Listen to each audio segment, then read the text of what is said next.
you were pretty quick to criticize the people of Houston for wanting to build, you thought, McMansions, but you don't criticize your own university?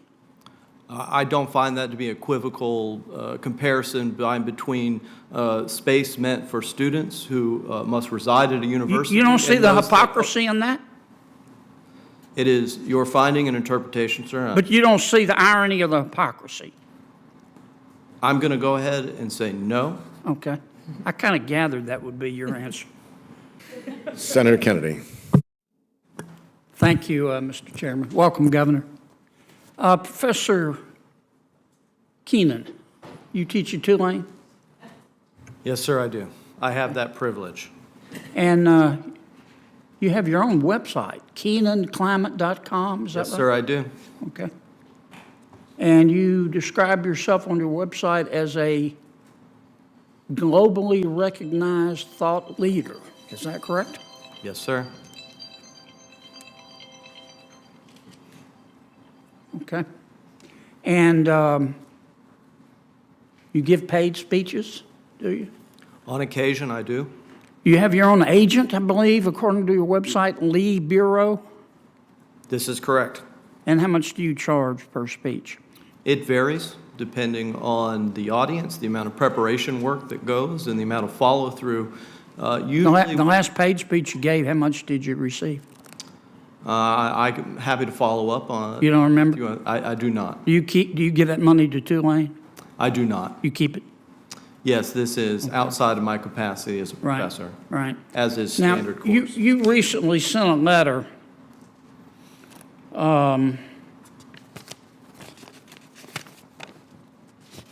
you recently joined a lot of other academics. You signed a letter demanding that elite institutions and universities stop accepting money from fossil fuel companies. Is that correct? This is correct. You consider Tulane an elite university? I would like to think that we have a high standard of excellence in our education and our research. Okay. Well, the Murphy family of Murphy Oil and the Deming family of Murphy Oil have recently given Tulane $25 million. You think, have you called on Tulane to give that money back? Well, it's not, they didn't give that money to my unit or the department or school that I Have you work in. called on Tulane to give that money back, or you think that's okay for them to keep it? It's their prerogative, not mine. Okay. But you think, but yet you just signed a letter saying that all elite universities should refuse fossil fuel money. Is that, did you put a footnote in there and say, except my own? Well, what I'd like to say, Senator, is that I believe it raises a conflict of interest for those that research climate change that are supported by the fossil fuel Yeah, industry. but then why don't you ask Tulane to give the $25 million back? Well, I think in the context, if that money were to be used to support climate research, information, disinformation, or whatever it may be, then that may be an appropriate conflict of interest. But I think in the context of which You don't Tulane is see the given, hypocrisy here? it is a hypocrisy in those that may read and interpret it as such. I see Maybe it- it's like Washington. If there weren't double standards, there wouldn't be standards at all. Let me ask you this. You also participated in another article here criticizing Houston for building new buildings and McMansions. And you said, I'm going to read your quote. I don't want to misquote you, Professor. That means we have to change our consumer preferences. You could have a super efficient, energy efficient mega mansion in Houston or the suburbs, but it's still a mansion. You're still over consuming space. Did you say that? Yes, sir. That's based on work as a member of the IPCC. Our research suggested that reducing our footprint in terms of total spatial footprint would have significant impacts in the decarbonization of the built environment. And so you're saying that people should live in smaller houses because larger houses contribute to CO2 emissions? 100%, Senator. Okay. Well, recently, Tulane finished the Commons. It was 77,000 square feet, $55 million. Recently, Tulane finished the Gold Ring Woldenberg Business Complex, $35 million to complete, 92,000 square feet. Boy, that's a McMansion. Musafir Hall, 23,000 square feet. Paul Hall, 36,000 square feet. Richardson Hall, 50,000 square feet. Housing redevelopment phase 1, 230,000 square feet at Tulane. Have you called upon Tulane to stop these buildings? Sir, the habitable space within those units are roughly the size of the conference room back there and are indeed quite small. But they contribute to, does... Everything that we do, Does sir, the contributes. Commons contribute more to climate change than a McMansion in Houston? You were pretty quick to criticize the people of Houston for wanting to build, you thought, McMansions, but you don't criticize your own university? I don't find that to be equivocal comparison between space meant for students who must reside at a university. You don't see and the those that- hypocrisy in that? It is your finding and interpretation, sir. But you don't see the irony of the hypocrisy? I'm going to go ahead and say no. Okay. I kind of gathered that would be your answer. Governor, good to see you. You live in a big house, don't you? Currently, I do, yes. How big is the governor's mansion? I don't know the square footage, but it's large, and it's 60 years old this year. You ought to come by and I see- need to see get the by. work. Well, the professor from Tulane doesn't like that. Let me ask you, do you think it's fair? Look, John Bell, we get 37.5% of offshore royalties under Go Mesa. New Mexico gets 50% share from the federal government, for God's sakes. Wyoming gets 50%. North Dakota gets 50%. We get 37.5%, and we got to share it with 4 other states. And it's capped at $375 million that we get to share no matter. Yeah. Yes. So Now, that just sucks. I don't think it's fair, and 90% of all Gulf oil and gas exploration production activities are served out of Port Fourchon. So we bear the brunt of the infrastructure necessary to make all of that happen, but we're not sharing the way other states share, and it's one of the reasons I thank the members of this committee while you were out for the ones who co-sponsored the RISE Act, because it is incredibly important for a state like Louisiana, and we constitutionally dedicate every dollar we get, as you know, to the coast. All we're asking is to be treated like everybody else, aren't we? Yes, sir. And we have a solution, don't we? We do. And it's called the RISE Act. Tell us about the RISE Act. Well, it's a wonderful piece of legislation that we are obviously hoping that you pass, not only for the benefits that you just mentioned, but currently there's no revenue sharing mechanism in place in federal law with respect to wind. We'll have the first offshore wind lease sale next month. And so this is a very real thing for us, especially as we look at the loss of the BP Horizon fines that have been paying. In fact, the Mid-Barataria, $2.9 billion paid for with BP dollars. But those go away in 2031. We really need to replace that revenue, and wind energy gives us an opportunity, but we need that structure in place, and I appreciate your work on that. Well, to be blunt, we've proven we can use the money well, and we've put our own money up, and it is patently unfair that other states get a larger share, much larger share than Louisiana. And I think the RISE Act, which will also help our wind industry, as Senator Whitehouse knows, we're working together on, is long overdue. And I appreciate you coming up here to talk about that bill. I was in Judiciary, that's why I was late. And the chairman's been very generous with allowing me to go over. Thank you, Mr. Chairman. Dr. Yagan, am I saying your name right? Tell me, if you were king for a day and you could rewrite America's tax code, tell me the 3 changes you would make.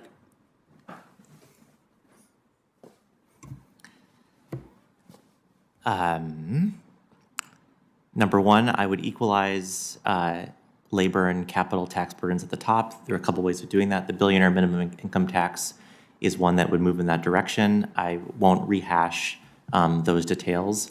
Senator Johnson actually talked about a corporate tax integration type. What's number 2? Sure. Number two, part of closing the labor and capital disparity is closing the Gingrich-Edwards loophole.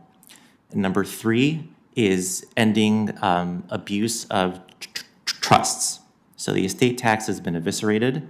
Many of those, you take assets that you know are worth a lot. Right now, they're purportedly worth a little because you haven't taken your company public. You put them into a trust, it explodes. Do you support a wealth tax? Do you know what I mean by wealth tax? I do know what you mean by wealth tax. The billionaire minimum income tax taxes income, and that I think is the way forward in that space. Well, let me be a little more precise.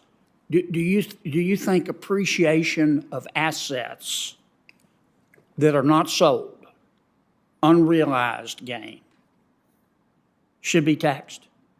I think you should have to prepay tax on it that will eventually be due at sale, gift, or bequest. What do you mean prepay the tax? Sure. So if I have $5 billion of unrealized capital gains, I have $5 billion of taxable income, and I'm currently paying $1.5 billion on that. So that's a 15% overall tax rate. Well, let's don't complicate this. I want to understand Sure. what you're saying. Let's suppose an American owns a piece of real estate they inherited from their father or their mother. And it was, when they inherited it, they got to step up in basis, it's worth $100,000. And all of a sudden, the interstate came through. And the property is now worth $1 million if they sell it. But they don't plan to sell it. They're going to leave it to the kids. Do you think that Americans should have to pay tax on the unrealized gain, the increase in value? In general, no. At that level of wealth, for example, housing. You think only wealthy people should? At the very top, it's hard to tax, But let me be sure I understand what you're Sure. saying. All right, let's suppose that's not just an average American. Let's suppose that's an American. What do you define as rich? In the minimum income tax, it's $100 million of wealth or more. Okay, That's the, so you think if you're really wealthy, you should have to pay a tax on your unrealized gain? I think you should have to partially prepay if you're liquid, if you have liquidity to pay. Do you think somebody, why can't you economists answer questions? Should any American have to pay tax on unrealized gain? Why can't you just answer me? Yes, there are some who should. Who? The ultra wealthy who have liquidity should prepay some tax. What on if they that. don't have liquidity? They should not have to pay, and they will owe at sale, bequest, or gift So if you have cash, you ought to have to pay, but if you don't have to pay? to prepay. I have in my testimony, there are examples of how this works so that you can preserve incentives to build a new company, take it public. Okay, While what do you also- think, Dr. McBride? Do you think we should start taxing unrealized gain? And what do you think that'll do to the economy? Well, I have several concerns about the approach. The first of which is it's completely untested. It's never been tried in this country. We have more than 100 years of history with the income tax, and Europe's tried it, haven't they? no, they've tried wealth taxes. Yeah. Their experience How'd that with turn wealth out? taxes has How did been that turn out? bad. It Why is resulted that? in a lot of taxpayers exiting the country, for one thing, in France, for instance, other countries that have tried it.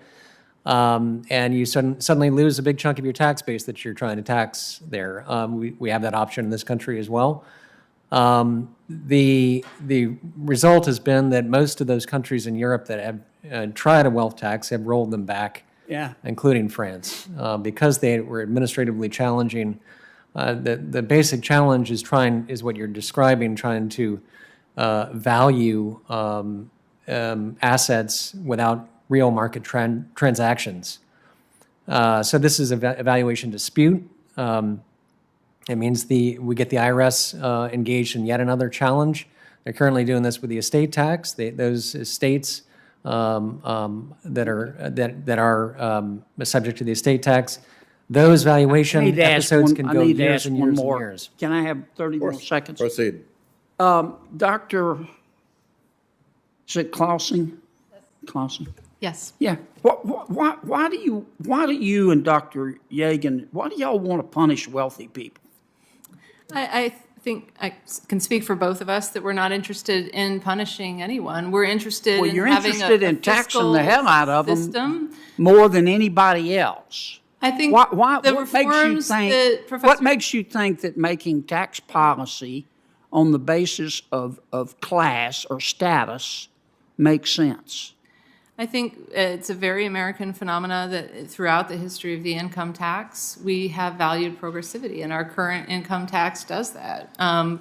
We used to rely on things like tariffs to raise revenue. Tariffs are regressive consumption taxes that disproportionately hurt the poor. We believe in this country that those with the greater ability to pay should pay more of the burden. And that's part of what a healthy capitalism does. It enables people to gain from things like trade and technological change and business innovation, and to contribute a little more to the fiscal system when they're very successful in doing so. And I think that that's a very legitimate way to structure the tax system. Can and I ask you a question? Yes. Why do you think so many wealthy people are leaving New York City? New York City is, an incredible city of innovation, immigration, entrepreneurship. Yeah, but why are so many wealthy people leaving? I think there are big advantages to living near centers of entrepreneurial activity, and we see that on the west. You think they're leaving to be nearer to centers of entrepreneurial activity, do you? Well, I don't think there are a lot of people, fleeing New York City. That New York City has. Sure they are. There are thousands. I mean, there have been study after study after study. Why are so many wealthy people leaving New York City? I think there's an enormous number of wealthy people who are in New York City and continue. But why to are be so very- many leaving? I can't speak to why particular people I can leave. tell you I why. know It's that- taxes. You know that as well as I do. It's I taxes. think if you look at the economic, Some of it's crime, but most of it is taxes. well, People vote with their feet. The same reason that people are leaving California and moving to Austin.